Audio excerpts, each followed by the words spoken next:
Hi, I'm Professor Glyn Holton.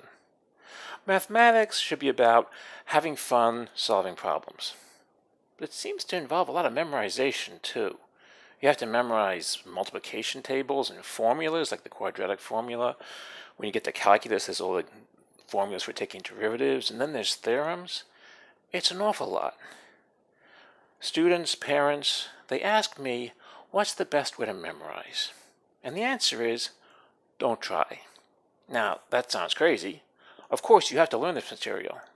But memorization as a formal process, it doesn't really work. Let me give you an example. I think, as students at some point in our career, we probably all had the experience of not being prepared for a test. The day before, we stay up late into the night studying as hard as we can. We go to bed exhausted. The next day, we stumble into the classroom, pick up our pencil, and realize we don't remember anything of what we studied before. All our night's work is gone. What happened? This is a perfect example of the difference between short-term memory and long-term memory. When you study something, when you try to memorize something, you get into short-term memory. That's great. But as a student, you need to get into long-term memory. It's a difference. You see, when you go to bed and when you sleep, there's a certain phase in sleeping. It's called REM sleep, REM for rapid eye movement. It's a period of sleep when your eyes move rapidly. What's going on is you're dreaming. This is the period when you dream. But it's also the period when your subconscious mind is rummaging through everything you experienced, everything you learned, everything that happened during the day, trying to figure out what's important. And keeping what's important and throwing out all the rest. You see, one of the most important functions of our brain is forgetting.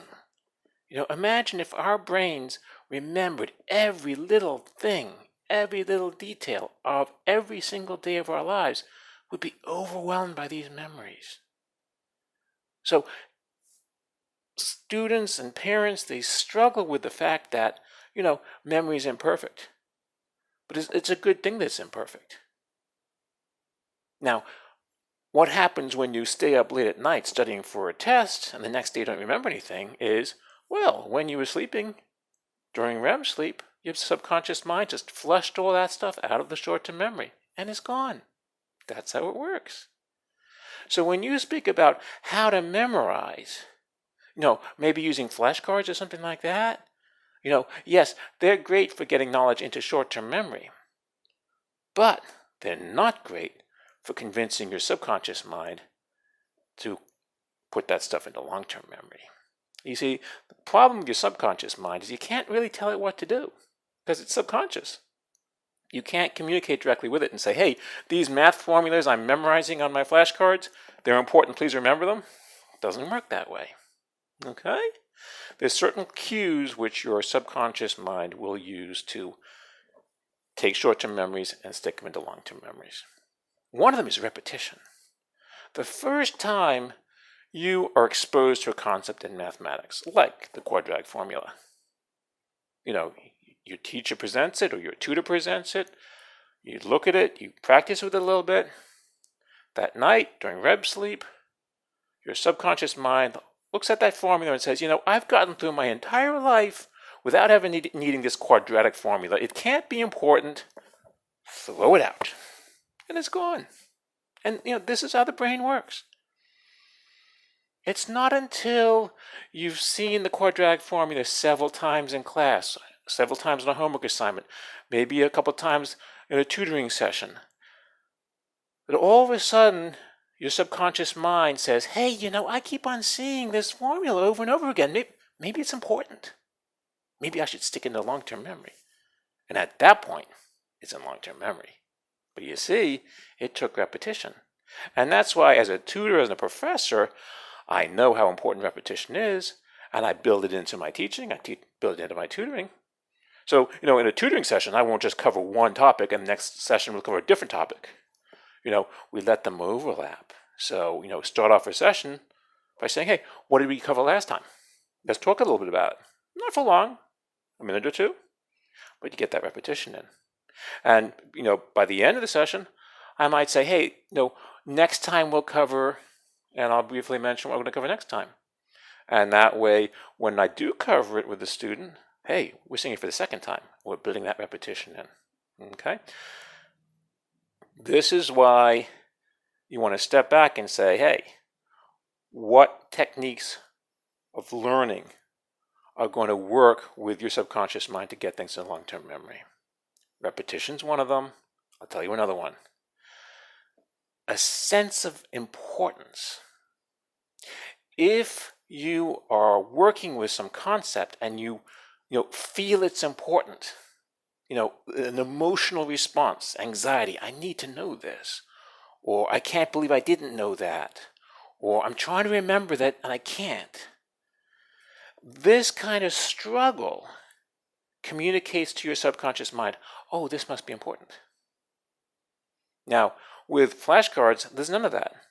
Honestly, with flashcards, you're not feeling any struggle, you're not feeling any emotion to communicate to your subconscious mind this is important. You just, be honest with you, flashing cards, what does a typical student feel? Absolute boredom. And feeling boredom, it's not good for learning math, and it's not good for getting things into long-term memory. And this is why I tell parents, and this is why I tell students, memorizing isn't good.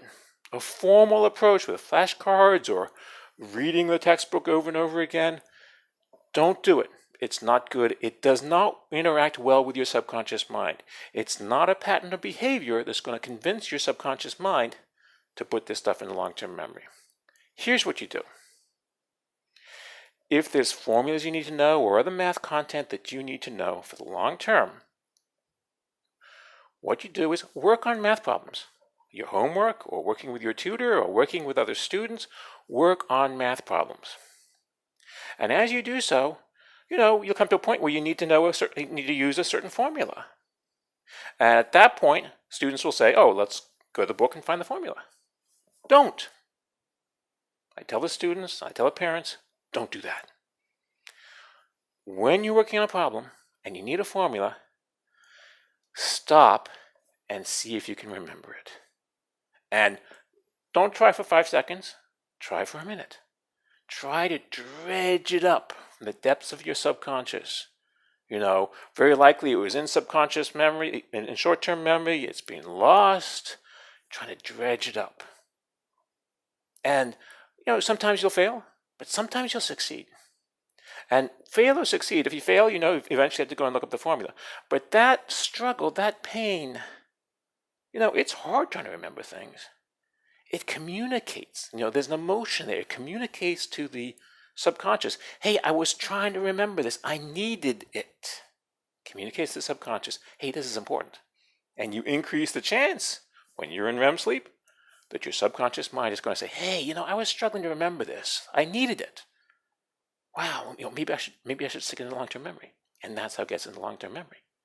This is a fantastic trick for learning concepts in math, formulas, theorems, you name it, without going through the boredom, the tedium, the ineffective process of formally memorizing.